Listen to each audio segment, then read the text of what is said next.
Last of the Past by Parker McCoy, who you'll find on Substack.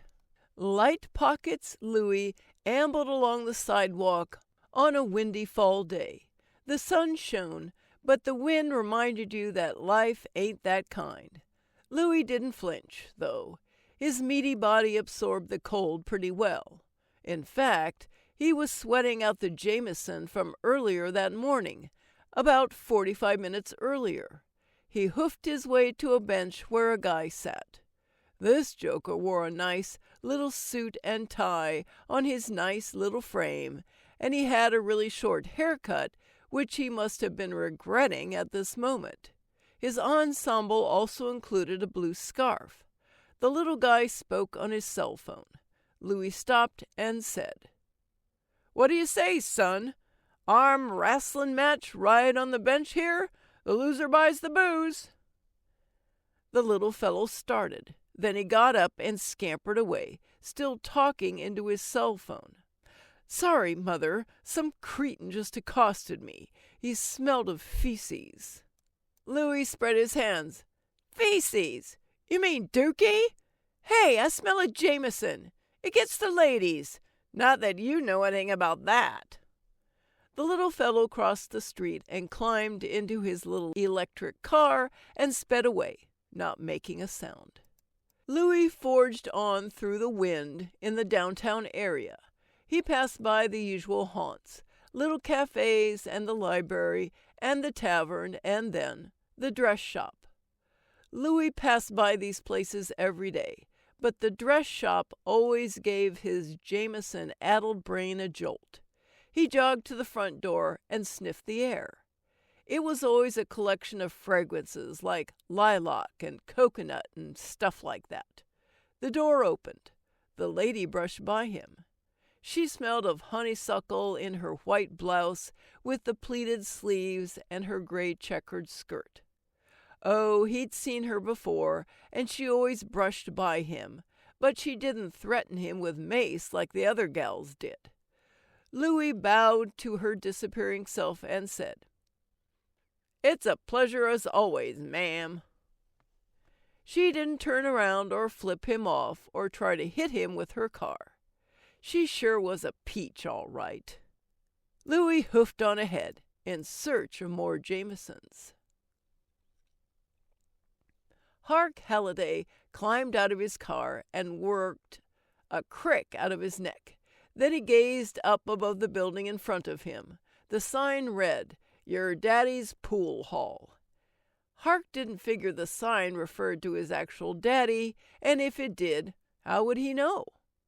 He did ponder whose daddy the sign did refer to until he thought that maybe the joke was on everybody and that the owner was maybe an orphan and didn't know who the daddy was himself.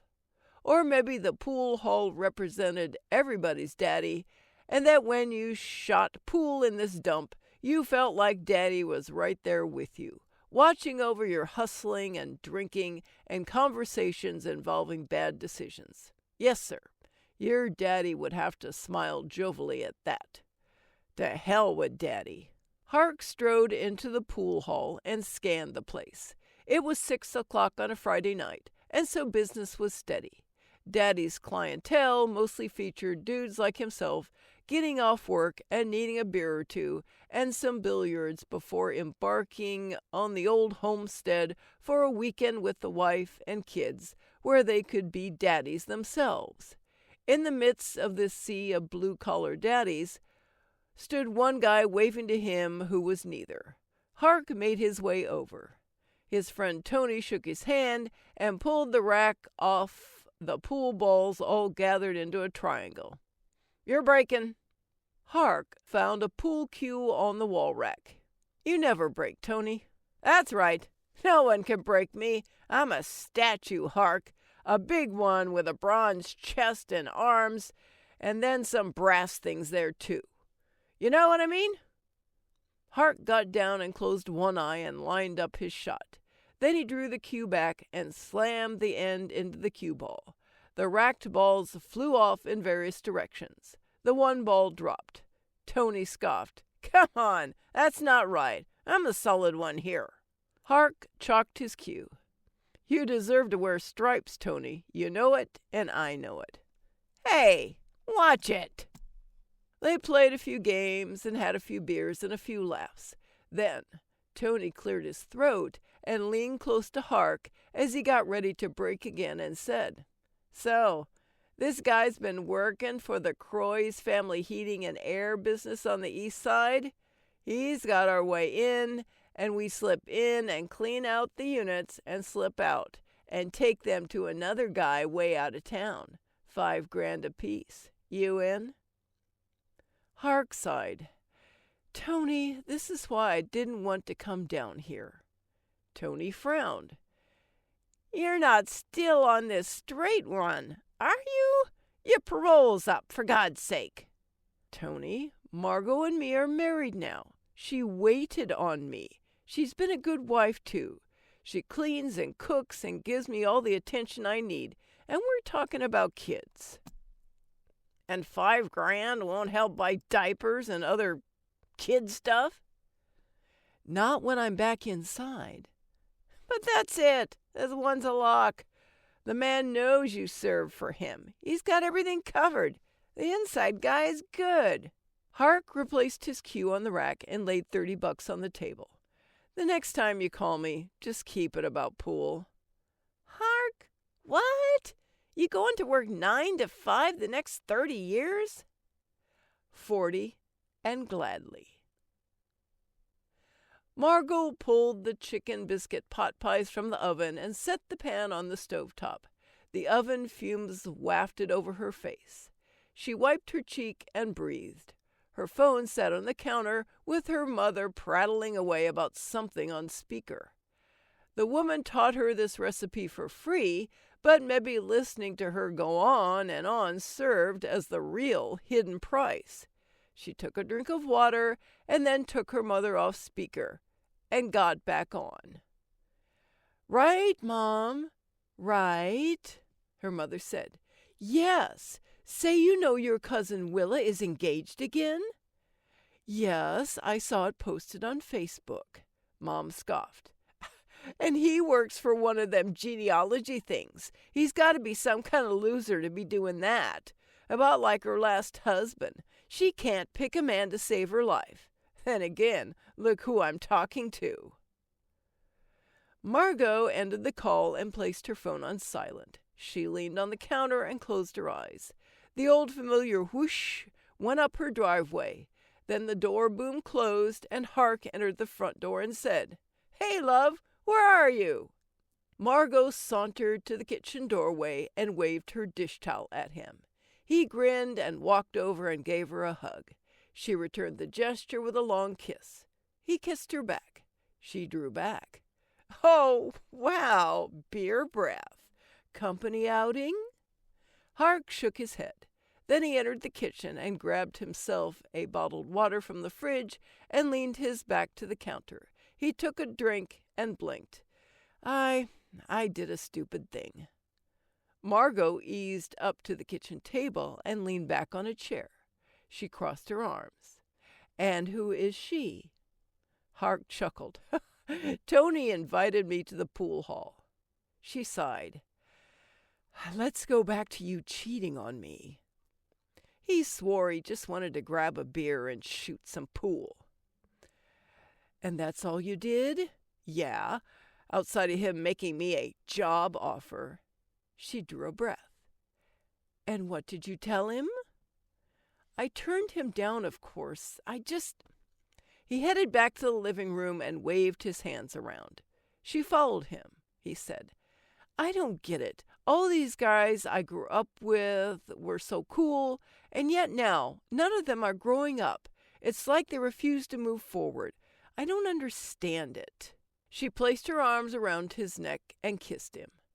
They're just lost. Lots of folks are. But you're not them. You made better choices. That's true. I did. You chose a good job and a good house and a good neighborhood, and most importantly, you chose the best woman in the world. He kissed her hand, and she chose me back. She shifted her eyes. For now, anyway. He pulled her to him and kissed her neck. She giggled. "And now you have another choice to make." He gave her a sideways look. She said, "Kitchen or bedroom?" He looked beyond her. "Oh, man, that chicken pot pie's calling my name." She covered his ears. He chuckled. She took his hand and led him back to the bedroom. Every touch erased her mom's sour words from earlier. They did eat an hour later and retired to bed a few hours later, and then they woke up a few hours after that to Hark's phone ringing. Hark entered the little house on one of the city's older streets. Most were 2-bedroom, 1-bath, and rather boxy. He let the storm door close behind him. Margot watched him through the screen. He sighed and opened the door. She brushed past him inside and grabbed his arm. Her other arm almost touched the other wall, but she drew it back in time. The hospice nurse greeted them and informed Hark that the old man was asking for him, alone. Hark patted Margot's arm and kissed her. "You'll be all right." Margot pulled her coat around her and eyed the room. "Hurry back." Hark let go of her grin, but he wiped it from his face before entering the bedroom in the back. His Uncle Jay lay there on a hospital bed with a tube in his nose. His eyes were sunk in, and his bones were nearly poking through his flesh. With his mouth wide open, he gave a slight nod to Hark. Hark entered and sat on the chair beside the bed. "Hey, Uncle Jay." Uncle Jay smacked his lips. He made a noise. Then he smacked them again and pointed to the bedside table. Hark picked up the plastic cup of water and leaned it toward the old man's mouth. Jay sucked a few drops through the straw and then drew in a short breath. His eyes looked clear, though. He said, "Hark, it's all a big lie." Hark waited for more. Jay drew in another breath. "Your dad and me, your grandfather and his brother, your own brother, all thieves." "No, you guys work construction." "What do you think? Our dad wasn't around." "Why, I wasn't.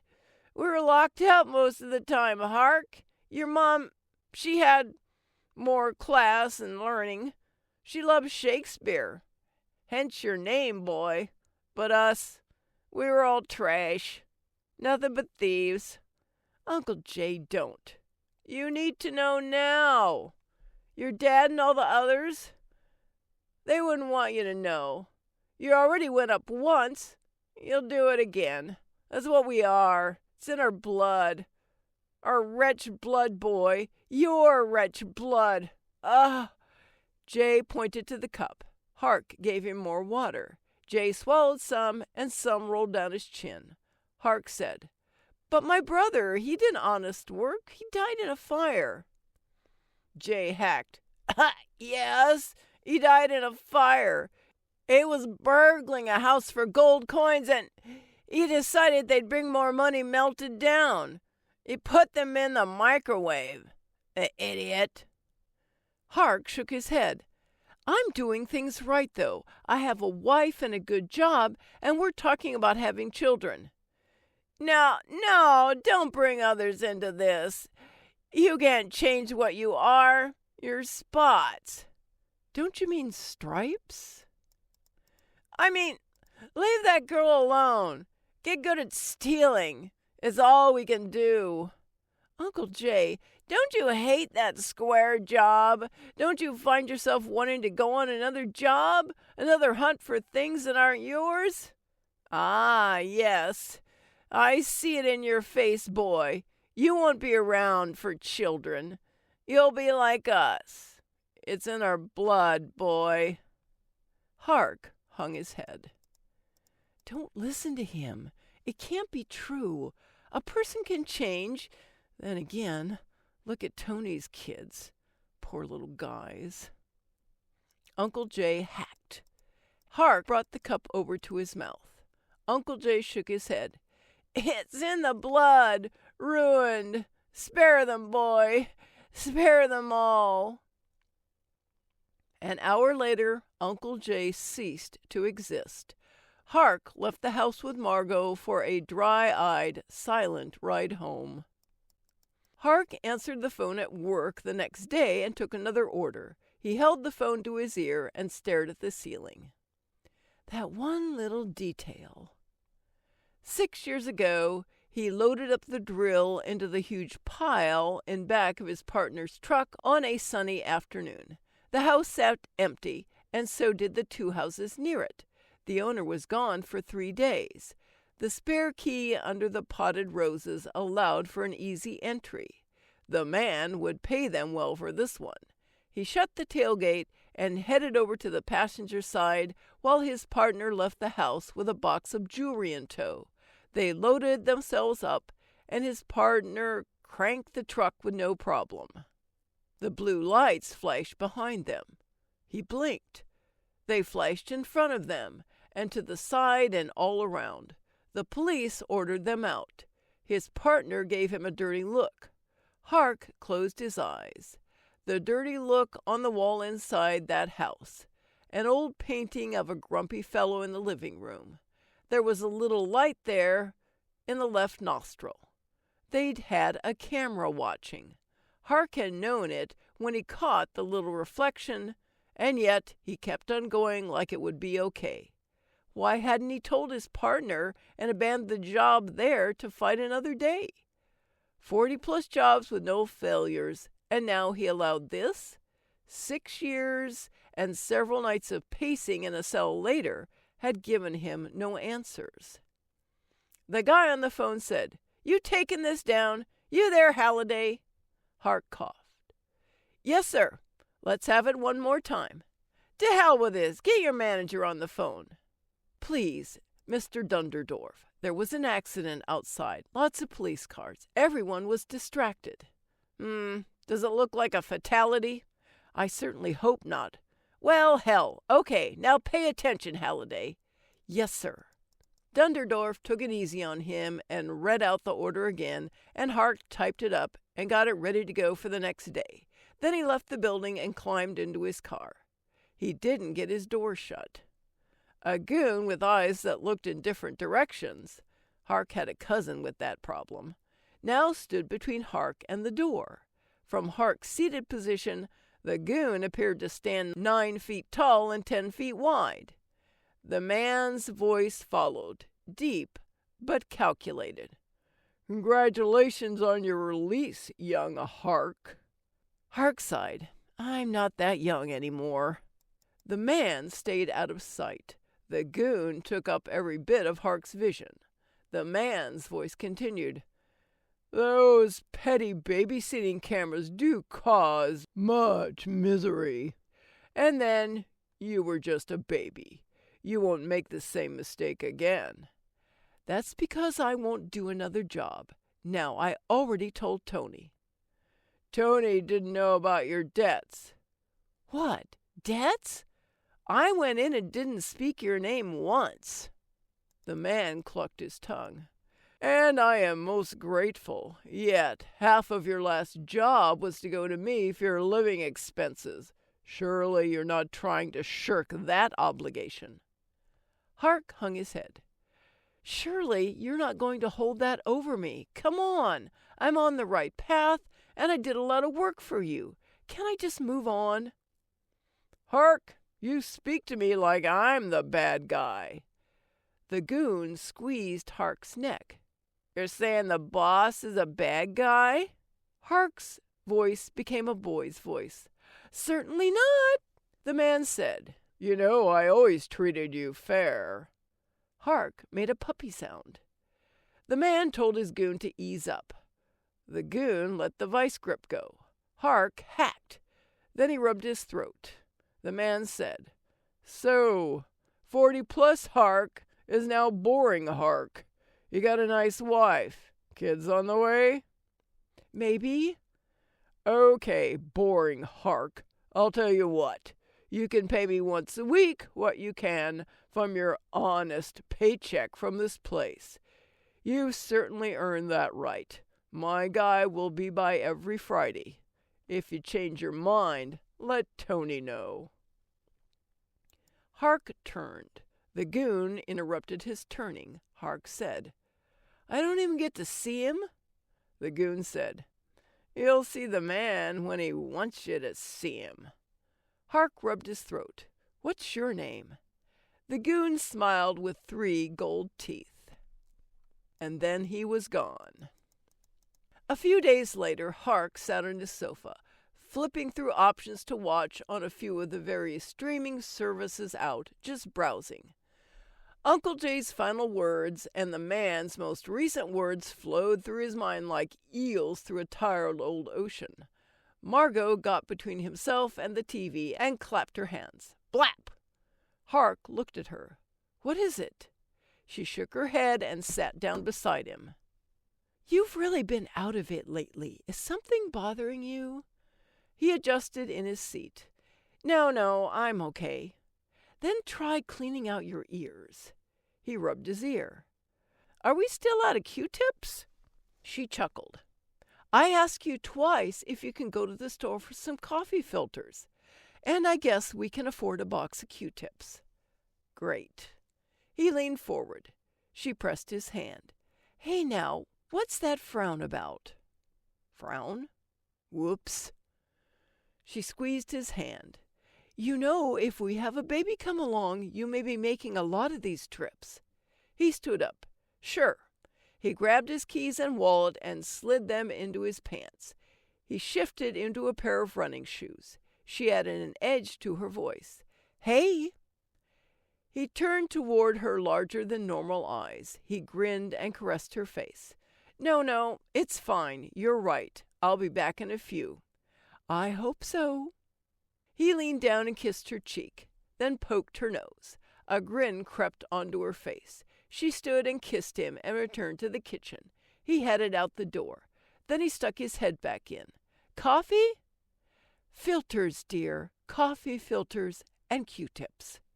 Hark climbed into his car and cruised on over to the Dollar General store and bought the coffee filters. He drove back towards his house and scratched his ear. "Damn!" He turned his car around and headed back toward the Dollar General. Then he took a slight detour to a certain pool hall and wandered inside and took a look around. Tony exited the men's room. He glanced at Hark.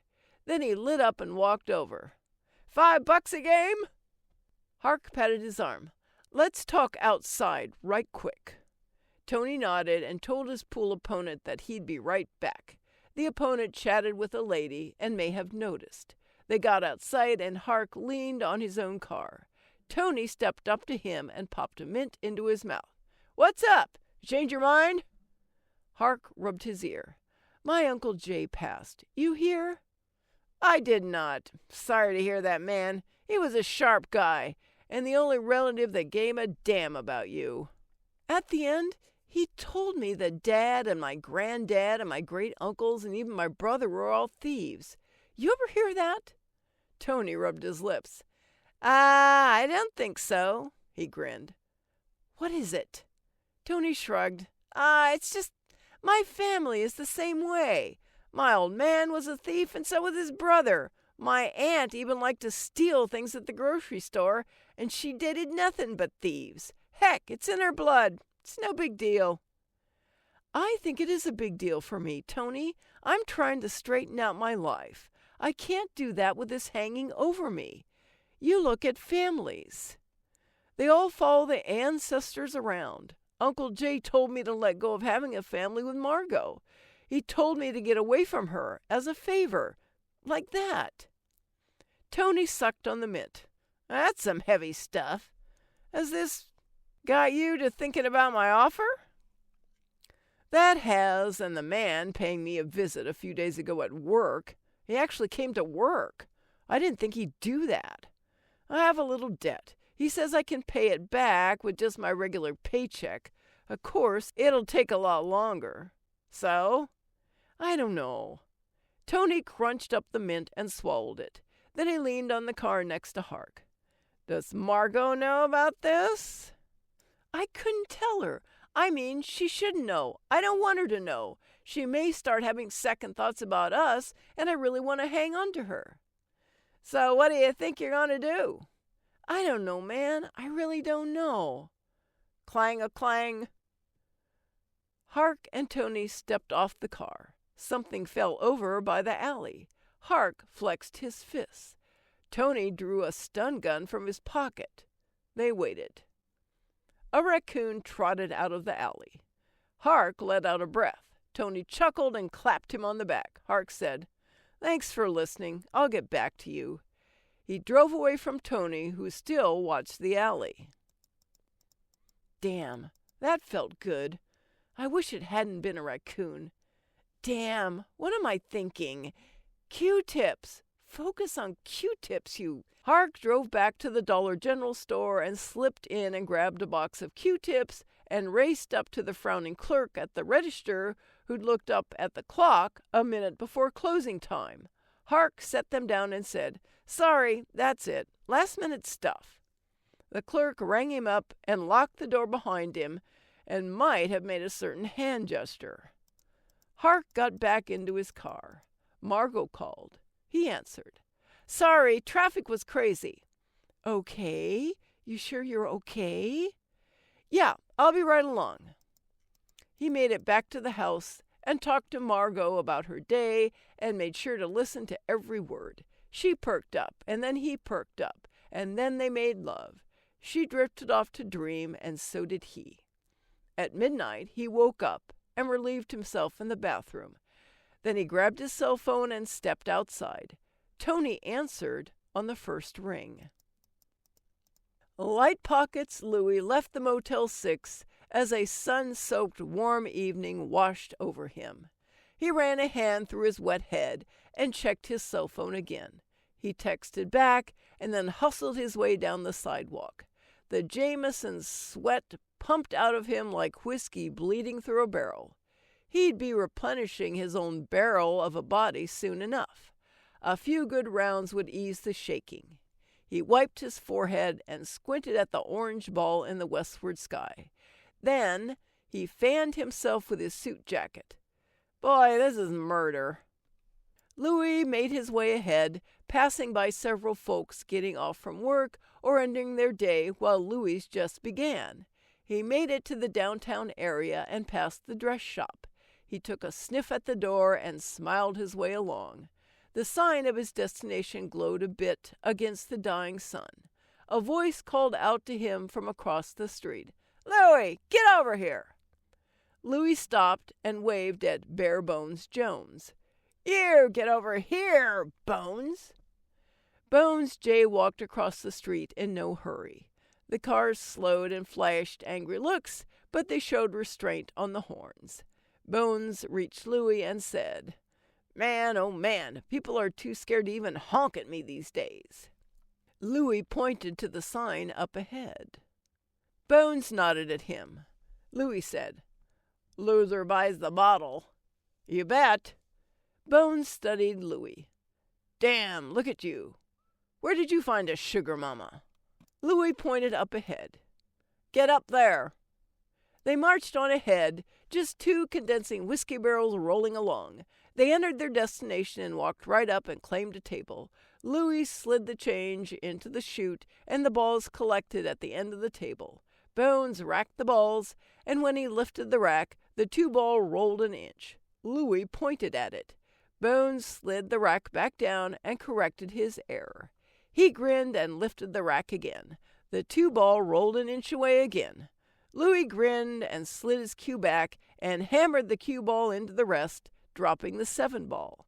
He chalked his cue and dropped a few more. Then he stepped over to Bones, who lined up his shot. Louie nudged him and said, "You hear about old Jay Halliday?" Bones stood up and chalked his own cue. "Jay Halliday?" "Yeah, Jay Halliday." "What about Jay?" "Jay Halliday passed in his sleep a week or so ago." A guy at another table stopped and looked at them. "Oh man, Jay Halliday? Wow, how old was he?" "In his 70s, I think." Bones shook his head. "Man, oh man. Hey, I gotta hit the little boy's room." Louie paused. "Now? We haven't even had a belt yet, you lightweight. You're nothing but bones, Bones." Louie chalked his cue and lined up a shot. a man came up and said, "You knew Jay Halliday?" Louie looked the guy up and down. He was shorter than Louie and clean cut.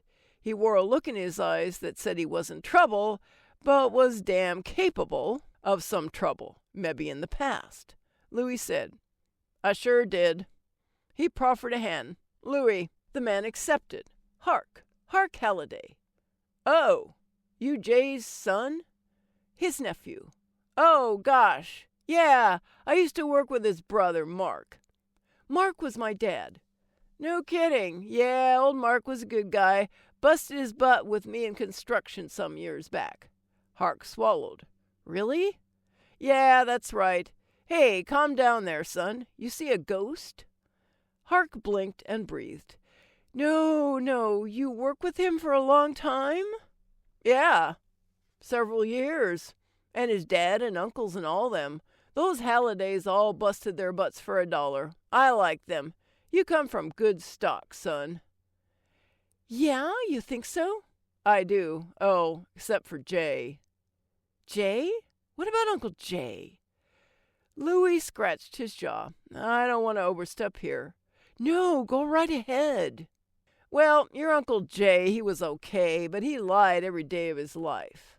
Hark bit his lip. "He did?" "If his lips are moving, he's lying, and if his hands are moving, he's stealing, and if his feet are moving, he's walking all over a grave, my boy." Hark smiled and seemed to look off somewhere beyond the pool hall. Then he said, "But my dad and my grandfather and all the other Hallidays, they were good workers, good men?" "They sure were. Your old man picked me up off the ground one day. It was heat exhaustion. He gave me water and slapped me around. Great guy." "Wow." Bones got back from the restroom and rubbed his hands together. Then he grabbed the cue and shook it at Louie. "Your time is up now." Hark patted Louie's arm. "Thank you for telling me about them, Louie." Some other guy walked up with a cue in his hand and gave Hark a hard stare and said, "Let's get back to the game, man." Hark looked at the guy and then at the wall for a while, and then he shook his head and headed straight out the front door. The other guy glared at Louie and Bones for the next hour. 2 hours and 2-1 games for Bones and 3-1 games for Louie later, the two stepped outside into the balmy evening.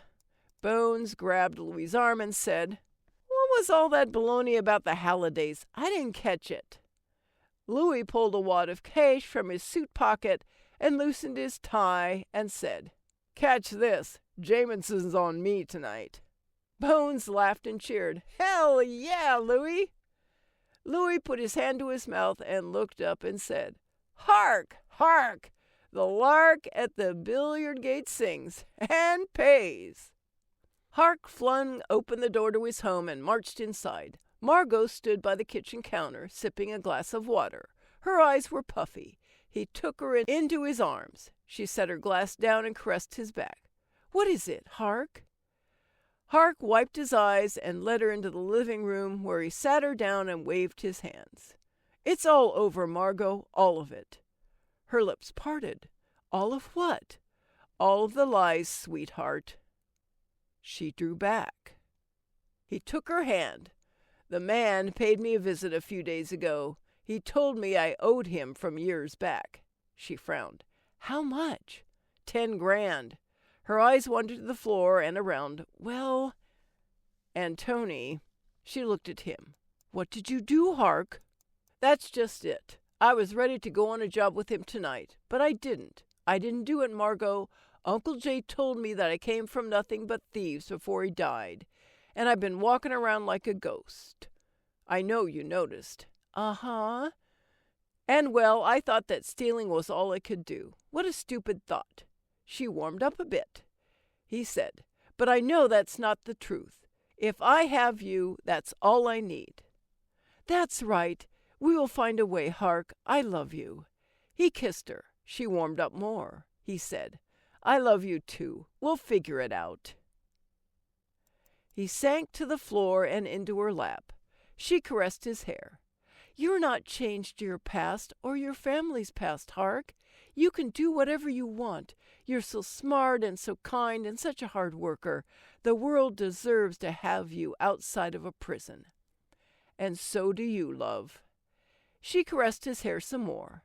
"Besides, I'd never marry a worthless, no-good, low-down, dirty, trashy, filthy, scumbag piece of shit." He rose and looked at her. She grinned like a little girl. He laughed and kissed her, and then returned to her lap. She pressed him to her bosom beneath the white blouse with pleated sleeves. He stroked the fine fabric of her gray checkered skirt.